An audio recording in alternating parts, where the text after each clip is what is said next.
হাওৰাঘাট সমষ্টিৰ অন্তৰ্গত গৰিষাপুখুৰী চাৰিআলিৰ পৰা কাৰককলৈ যোৱা যিটো পথ এই পথটোত ইয়াৰ স্থায়ী বাসিন্দা যে অমৰজ্যোতি প্ৰসাদ তেখেত টেট টিচাৰ তেখেতে যিখিনি এই ৰাস্তাৰ কাষত যিখিনি ফুল গছ গছনি লগাইছে এই লগোৱাৰ কাৰণে আমি বহুত দিনৰ পৰা লক্ষ্য কৰি আছোঁ। লক্ষ্য কৰি থকাৰ পিছত আমি লাষ্টত আহিবলৈ বাধ্য হৈ গ'লোঁ যে মোৰ কেমেৰা পাৰ্চন ৰত্নকান্ত পাঠক আৰু মই নিজে দুয়োজনে এই ফুল আছে ফুল আৰু গছ গছনি লগাইছে আৰু একদম মানে চাৰিআলিৰ পৰা আপটো কাৰককলৈকে এইখিনি দেখাৰ পিছত আমি ভাবিলোঁ যে এনেকুৱা ধৰণৰ কামটো কোনো কৰা আমি দেখা নাই আৰু আমি নাম ল'বলৈ হ'লে যাদৱ পায়েঙৰ নাম ল'ব লাগিব আৰু তাৰপিছতে হয়তো ৰাষ্ট্ৰপতি পদক পাবৰ কাৰণে হয়তো যোগ্য বুলি আমি ক'ব বিচাৰোঁ যে অমৰজ্যোতি প্ৰসাদ। অমৰজ্যোতি প্ৰসাদে এজন টেট টিচাৰ হয়, তথাপিও তেওঁ নিজৰ পৰিশ্ৰম কৰি কিনে তেওঁ যি দুই চাইডত যিখিনি মানে লগাই আছে গছ গছনি যিটো মানে ফুল গছ গছনি যিখিনি লগাই আছে দেখিছে আপুনি।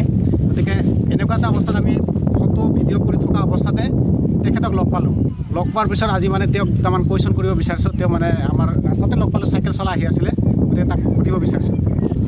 তেখেতে অমৰজ্যোতি প্ৰসাদ আৰু অমৰজ্যোতি প্ৰসাদে মানে দুই কাষৰ ৰাস্তাত মানে গৰিষাপুখুৰী চাৰিআলিৰ পৰা একদম মানে আপটো মানে কাৰকক গাঁৱলৈকে মানে তেওঁ দুই চাইডত মানে গছ গছনি ফুল লগাইছে।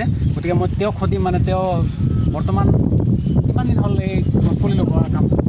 প্ৰায় 3 বছৰমান হ'ল আৰু মেইনলি মানে মই সৰুৰ পৰাই লগাওঁ অলপ চলপ, কিন্তু 3 বছৰৰ পৰা বেছিকৈ লগোৱা হ'ল। জানিব পৰা মতে কিবা টেট টিচাৰ কৰি আছা? হয়, মই এম ই স্কুলত কিমান বছৰ হ'ল টেট টিচাৰ কৰা? 2 বছৰমান হ'ল। টেট টিচাৰ কৰাৰ আগৰ পৰাই গছ গছনি লগাই আছা নে? আগৰ পৰাই লগাই আছোঁ। এতিয়ালৈকে ক'ৰ পৰা ক'লৈকে কিমান লগালা? এতিয়ালৈকে গৰিষাপুখুৰী চাৰিআলিৰ পৰা এই কাৰকক গাঁৱলৈকে লগাইছোঁ আৰু বৰ্তমান মানে সৰু সুৰা জেগাত লগাই আছোঁ, অলপ যেনিবা ফিল্ড চিল্ডে লগাই আছোঁ। গৰিষাপুখুৰী ফিল্ডত লগাইছোঁ, তাৰপিছত আমাৰ ইয়াত নামঘৰ এটা আছে তাত লগাইছোঁ। পৰৱৰ্তী আৰু লগোৱাৰ পৰিকল্পনা আৰু ক'ত আছে? আৰু মই নিজৰ স্কুলতো লগাইছোঁ কিছুমান গছ গছনি। মই য'ত পঢ়িছিলোঁ তাতো লগাইছোঁ, য'ত পঢ়াই আছোঁ বৰ্তমান তাতো লগাইছোঁ। মানে কিহৰ কাৰণে গছ গছনি লগাটো বাছি ল'লা, মানে তোমাৰ চিন্তাধাৰাটো কিয় আহিলে? গছ গছনি লগোৱাটো প্ৰয়োজন বুলি ভাবিলোঁ, আজিৰ সময়তটো বেছি প্ৰয়োজন হৈছে।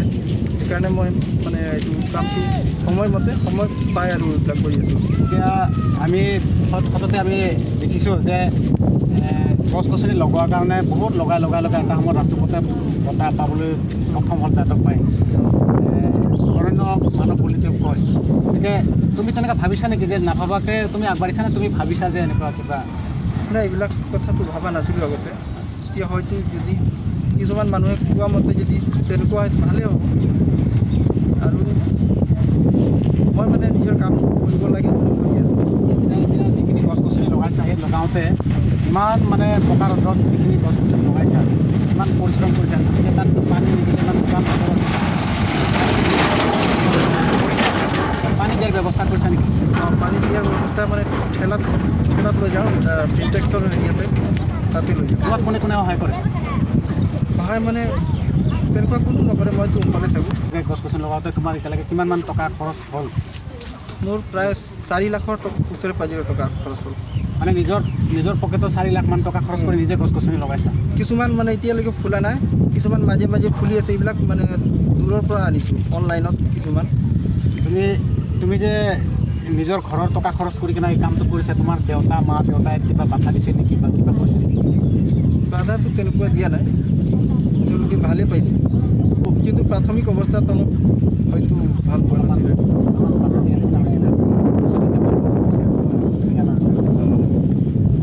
তোমাৰ ফালৰ পৰা আৰু কি ক'বা, মানে তোমাৰ কেনেকুৱা লাগিছে ইয়াত মানে গছ গছনি যেতিয়া ফুলি উঠিছে, গছবিলাক ডাঙৰ হৈছে, চবে ভাল পাইছে, তোমাৰ আনন্দ লাগিছে নেকি? বহুত ভাল লাগিছে আৰু ভৱিষ্যতত আৰু ভাল লাগিব বুলি ভাবিছোঁ।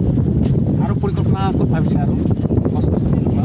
আৰু ওচৰে পাজৰে যিমান মানে মই লাহে লাহে আগবাঢ়ি গৈ আছোঁ।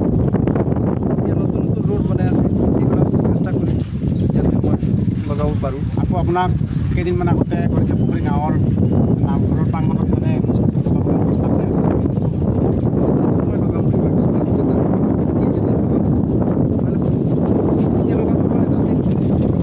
আজি আমি আপুনি লগোৱা গছ গছনিবিলাক ভিডিঅ' কৰিব আহিছিলোঁ, তাতে হঠাৎ লগ পাই গ'লোঁ, কেনেকুৱা লাগিছে? ভাল লাগিছে। ভাবিছিলা নেকি আমি যে গছ গছনি ফটো তুলিম ভিডিঅ' তুলিম গম পোৱা নাছিলোঁ হঠাৎ লগ পাই